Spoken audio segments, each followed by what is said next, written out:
একেলগতে দুইটাৰ তদন্ত হওক। গৌৰৱ গগৈৰ পত্নী ISIৰ লগত সম্পৰ্ক আছেনে নাই এইটো CBI তদন্ত হওক।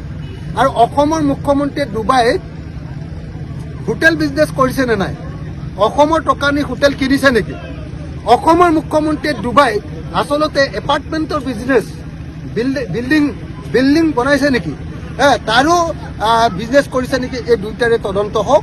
এই দুইটা তদন্ত একেলগতে CBI তদন্ত দিয়াৰ ব্যৱস্থা গ্ৰহণ কৰক।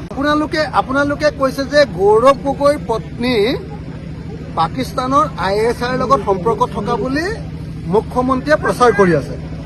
মই কিন্তু একেলগতে দুটা প্ৰচাৰ দেখিছোঁ, কিন্তু মই দেখিছোঁ।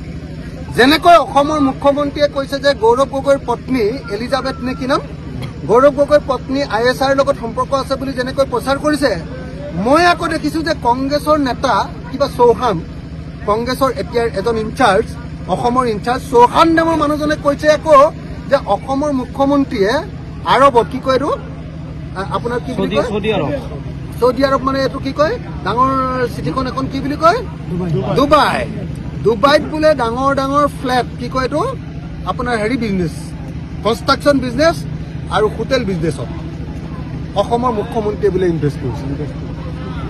মই দুটা একেলগতে শুনিছোঁ।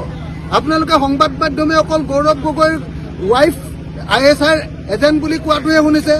মই একেলগতে দুটা কথা শুনি আছোঁ যে এফালেদি গৌৰৱ গগৈ ৱাইফক ISI এজেণ্ট বুলি কোৱা শুনিছোঁ, আৰু আনফালেদি আকৌ কংগ্ৰেছৰ পৰা অভিযোগ তোলা শুনিছোঁ যে অসমৰ মুখ্যমন্ত্ৰীজনে বোলে কি কয় এডোখৰ ঠাই কি বুলি কয়, ডুবাইত বোলে ডাঙৰ এপাৰ্টমেণ্ট বনাইছে, ডাঙৰ কি কয় আপোনাৰ হাউচিং বিজনেছত বোলে টকা খটুৱাইছে আৰু হোটেল বিজনেছত বোলে টকা খটুৱাইছে, এই বুলি মই শুনিছোঁ দেই।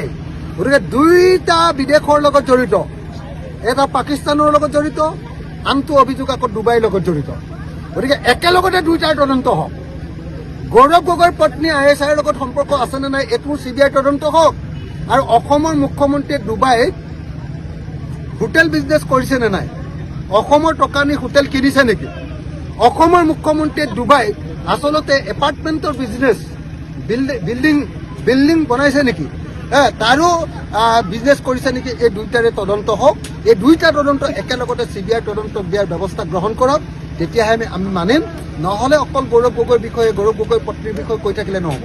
দুটা কথা একেলগতে শুনিছোঁ আৰু দুইটা কথাই একেলগতে তদন্ত হওক। গৌৰৱ গগৈৰ পত্নী যদি ISIৰ লগত সম্পৰ্ক আছে ইমিডিয়েটলি গ্ৰেপ্তাৰ কৰিবৰ কাৰণে তদন্ত ঘোষণা কৰি দিয়ক। আৰু হিমন্ত বিশ্ব শৰ্মাই যদি সঁচাকৈ ডুবাইত গৈ যদি বিল্ডিং কিনিছে, ডাঙৰ এপাৰ্টমেণ্ট বনাইছে, ডাঙৰ ইনভেষ্টমেণ্ট কৰিছে, যদি হোটেল কিনিছে, তেতিয়াহ'লে তাৰ ওপৰতো CBI তদন্ত হওক আৰু হিমন্ত বিশ্ব শৰ্মাকো গ্ৰেপ্তাৰ কৰা হওক। এই দুইটা তদন্ত একেলগে কৰিবৰ কাৰণে আপনাৰা দেখছেন তৰঙ্গ বাৰ্তা অন দ্য স্ক্ৰিন।